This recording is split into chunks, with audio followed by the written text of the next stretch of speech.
Can you handle the chaos of player choices in D&D? Here's the thing. When you give characters agency, when you give the players agency and you let them become the storytellers of their characters' destinies, you're going to end up with some chaos. And it's going to take improvisation. It's going to take flying with the story in order to keep things seamless. Can you do it? I've got 2 tips that'll help you. You're not going to miss this. Let's dive in.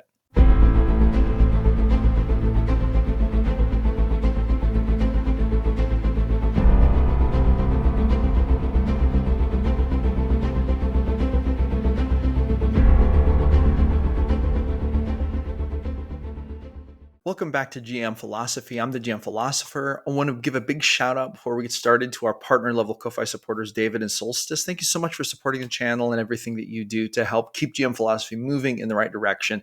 GM Philosophy is all about empowering game masters to run better games. So if that sounds like the mission for you, then smash that thumbs up button, hit that subscribe button because you're not going to want to miss a single video. In the description, you'll find all kinds of resources, links to my Ko-Fi community supporter stuff, all kinds of resources down in there if you want to become a supporter.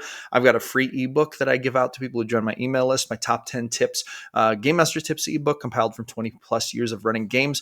You're going to find the GM Philosophy calendar. You're going to find the GM Philosophy 7-step journey and all kinds of awesome stuff. So you're going to want to make sure to check down in the description to those resources. But let's dive into this topic. Can you handle the chaos of player choice when it comes to D&D or any TTRPG? So here's the premise of this video, and here's what I want to communicate. Anytime you give players agency, which is what you should do, please forgive the noise in the background. My dog is in the kennel in the background. He's a little restless today, but it's all right. Anytime you give the players agency, there's a chance that they're going to do something very unexpected. In fact, there's not just a chance. This is highly likely to happen. It's very unlikely that the players are going to do exactly what you think. Now, a lot of game masters get flustered by this, but those of you who understand kind of the railroading versus free will debate, you'll know that giving players agency is really at the crux of a successful game. If we railroad, we're not really telling a collaborative story. If we railroad, we're kind of just trying to cram players into our story as game masters. It's often said that the very best games are not games where the game master has a monologue that's interrupted sometimes by the players. The best games are those where everyone sitting at the table tells the story together, where the player characters are the spotlight of the adventure. But what happens when you give them full agency and they do wild and crazy things? They do chaotic things. They do things that really take you off the beaten path. Maybe you did session prep, you wanted to be prepared, but they take you in a totally different direction. So I have 2 tips today to help you deal exactly with this. Tip number 1, treat player chaos as fuel for the next chapter. This has been such a key part of what I think has made my games so successful. When I say so successful, I mean I've got a very strong history of players continuing to want to come back and game with me, continuing to want to play in the adventure, a very low churn rate for players in my campaigns. Generally speaking, my games tend to be a lot of fun and they tend to be very popular. And one of the reasons for this, I think, is because I have this attitude of I want the players to do what they want to do. I want them to tell the story of their character that they want to tell. And I don't really have any preconceived notions about how they're going to do that. What I want to do is I want to use their decisions as fuel for what happens next, right? So for example, if they are going along and I think to myself, well, okay, there's like a castle up the road. I think they're probably going to go to that village and then up to the castle. But then they say, okay, what we don't want to do is go to the village. Right. So it's like you're expecting them to kind of do the normal thing, but then they're like, okay, the one thing we don't want to do is go to the village because there's probably people waiting for us. Then I'm like, this is very interesting. They're already doing something I did not expect. Right. But already my mind is thinking, interesting. So they're not showing up to the village. Why? Why would this be happening?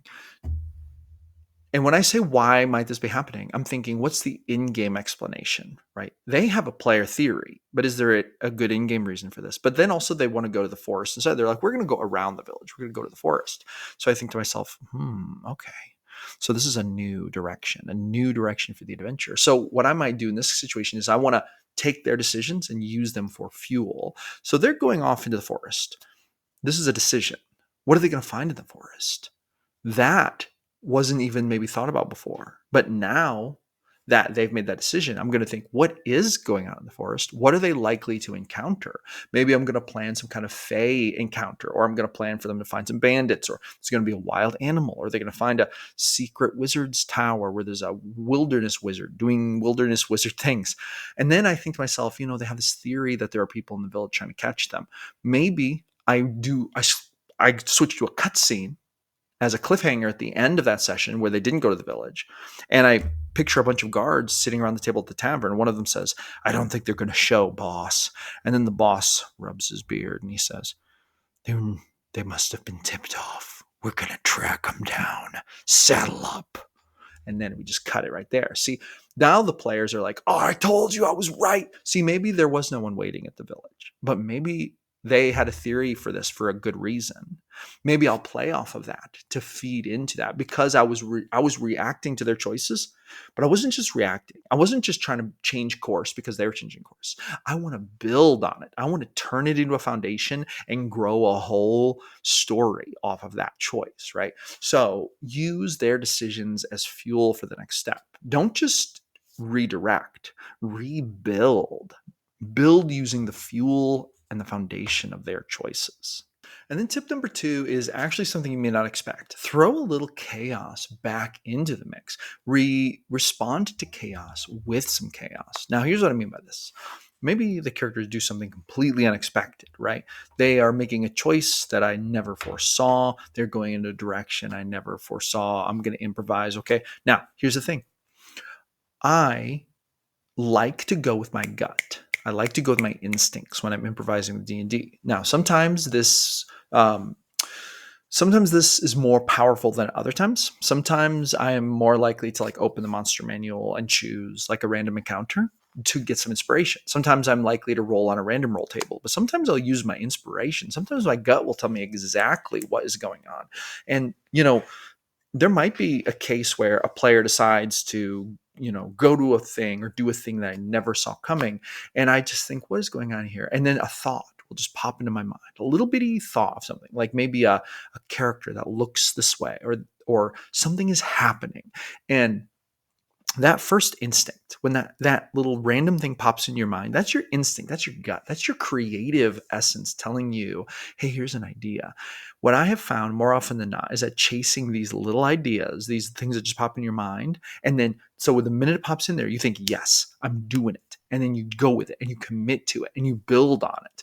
This can turn into such an amazing thing. And some of the very best things I've ever done in running games have happened when I trusted my gut, trusted my instincts. Sometimes you need a random table to help you. Sometimes you need the monster manual to help you. Sometimes you need, a little inspiration from somewhere else. Maybe you look at a book, or you remember a TV show you liked or whatever. Sometimes you get a little inspiration from somewhere else. But sometimes when you take that inspiration or whatever it is that puts that little idea in your gut and then you run with it and but this is the magic moment. It's when you commit to it. It's when you say, oh, yes, that's what I'm doing. And then you go in with it. You don't second guess yourself. You don't kind of say, well, maybe, and then you think a little bit more, or you take a little break. I'm going to be really honest with you. Some of the very best moments that I've ever had, some of the very best plot arcs I've ever run, some of the very best things that have ever happened to my games came when I trusted my instincts completely. And the first little idea that came in, boom, I went with it.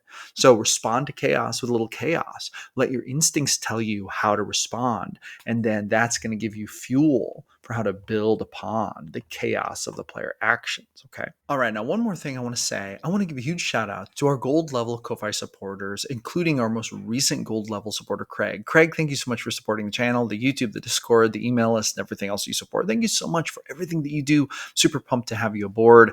And with that being said, that's going to be a wrap for this video. Thank you so much for coming back for another episode of GM Philosophy in the Morning. I'm here every single day creating videos, helping game masters to run better games. Smash that thumbs up button, hit that subscribe button, roll some D100s for me at your next game, and I'll see you awesome people on the next one.